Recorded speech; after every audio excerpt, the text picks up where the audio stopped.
Your Royal Highness Meghan Markle, congratulations to you both. Thank you. Can we start with the proposal and the actual moment of your engagement? When did it happen? How did it happen? It happened a few weeks ago, early this month, here at our cottage. Just a standard, typical night for us. It's a cozy night. What were we doing? Just roasting chicken and Roasting having a chicken, trying to roast a chicken. Trying to roast a chicken, and it was just an amazing surprise. It was so sweet and natural and very romantic. He got on one knee. Of course. Was it an instant yes from you? Yes, as a matter of fact, I could barely let you finish proposing. I said, "Can I say yes now?" She didn't even let me finish. She said, "Can I say yes? Can I say yes now?" And then there was hugs, and I had the ring in my finger, and I was like, "Can I give you the ring?" And she goes, "Oh yes, the ring." So no, it was a really nice moment. It was just the two of us, and I think I managed to catch her by surprise as well. So. Yeah. And this is how long after you first met? It would be a year and a half, Yeah. A little bit more than that. No, just about a year and a half. Yeah. Which for most people would be quite a whirlwind. Is that how it's felt to you?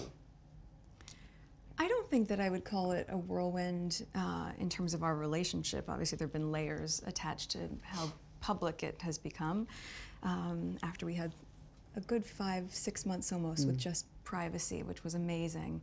But no, I think we were able to really have so much time just to connect, and we never went longer than 2 weeks without seeing each other, even though we were obviously doing a long-distance relationship. So it's we made it work. How did you first meet? Yes, we first met. We were introduced actually by a mutual friend, who we should protect her privacy and not reveal too much of that. And but it was literally through her, and then we met once and then twice back to back, 2 dates in London. Last July, yes, beginning of July, and then it was, I think, about 3, maybe 4 weeks later that I managed to persuade her to come and join me in Botswana, and we camped out with each other under the stars, and she came and joined me for 5 days out there, which was absolutely fantastic. So then we were really by ourselves, which was crucial to me, to make sure that we had a chance to get to know each other. Yeah. But the friend who introduced you, was she trying to set you up? Yes, it was definitely a setup. It was a blind date. It was a blind date, and, for sure. And it's so interesting because we talk about it now, and even then, because I'm from the States, you don't grow up with the same understanding of the royal family, and so while I now understand very clearly there's a global interest there, I didn't know much about him, and so the only thing that I had asked her when she said she wanted to set us up was, I had one question. I said, well, is he nice? Because if he wasn't kind, it just didn't seem like it would make sense. And so we went and met for a drink, and then I think very quickly into that we said, well, what are we doing tomorrow? We should meet again. What are we doing tomorrow? Let's meet again. And then it was like, right, diaries. We need to get the diaries out and find out how we're going to make this work, because I was off to Africa for a month. She was working, and we just said, right, where's the gap? And the gap happened to be in the perfect place. So how much did you, Prince Harry, know about Meghan? Had you seen her on TV? No, I'd never even heard about her until this friend said Meghan Markle. I was like, right, okay, give me a bit of background. what's going on here? So no, I'd never watched Suits. I'd never heard of Meghan before, and I was beautifully surprised when I walked into that room and saw her, and there she was sitting there. I was like, okay, well, I'm going to really have to up my game. I'm going to sit down and make sure I've got a good chat.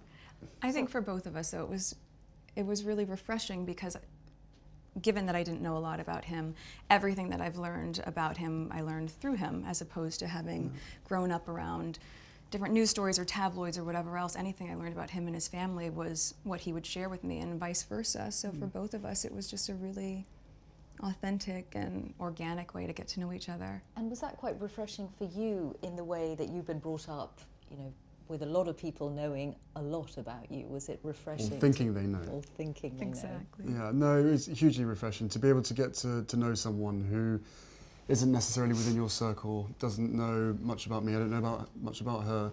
So to be able to start almost afresh, right from the beginning, and getting to know each other step by step. And then taking that huge leap of only 2 dates, and then going effectively on holiday together in the middle of nowhere, and showing a tent together and all that kind of stuff. It was No, it was fantastic. It was absolutely amazing to get to know her as quickly as I did. And starting a long-distance relationship, you were working on Suits, you had, I imagine, a packed filming schedule. You've got lots of commitments of your own. How hard was it to keep things going? It was, yeah. It was just a choice, right? I think that very early on when we realized we were going to commit to each other, that we knew we had to invest the time and the energy and whatever it took to make that happen. And so yes, with the filming schedule, it was not the easiest because it of course included a lot of travel back and forth, but... I don't think you've had any idea what time zone you've been on for the last year and a half. No. No.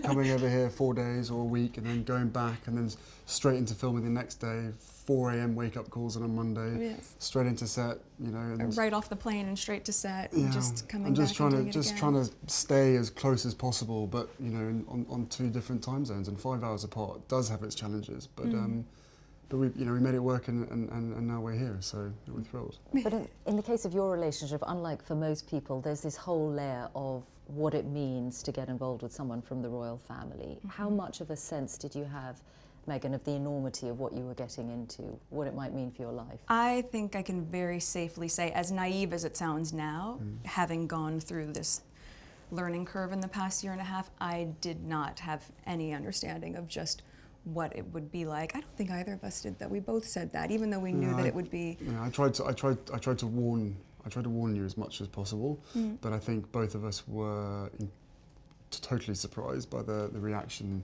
after the first 5-6 months of when we had to ourselves of what actually happened from then. So I think you can have as many conversations as you want and try and prepare as much as possible, but we were totally unprepared for what happened after that. The scrutiny.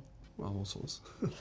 Well, I mean, I think also because there's a misconception that because I have worked in the entertainment industry that this would be something I would be familiar with. But even though I'd been on my show for, I guess, 6 years at that point, and working before that, I've never been part of tabloid culture. I've never been in pop culture to that degree, and lived relatively quiet life, even though I focused so much on my job. And so that was a really stark difference out of the gate. But and I think we were just hit so hard at the beginning with a lot of mistruths that I made the choice to not read anything, positive or negative. It just didn't make sense, and instead we focused all of our energies just on nurturing our relationship. On us, yeah. On us.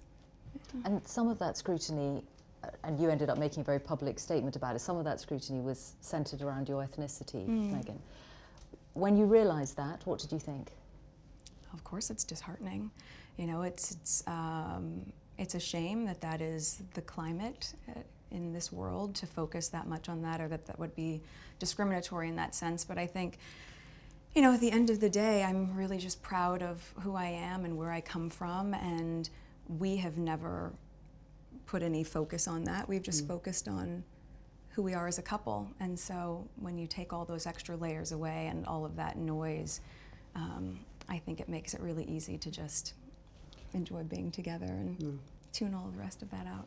But now that it is all official, Prince Harry, do you have that sense that the combination of the two of you, your different backgrounds, that you together represent something new for the royal family? I don't know if it's something new. I think it's you know, it's for me it's an added member of the family. It's another team player as part of the bigger team. And you know, for all of us, all we want to do is be able to carry out the right engagements, carry out our work, and try and encourage others and the younger generation to be able to see the world in the correct sense, rather than perhaps having a distorted view.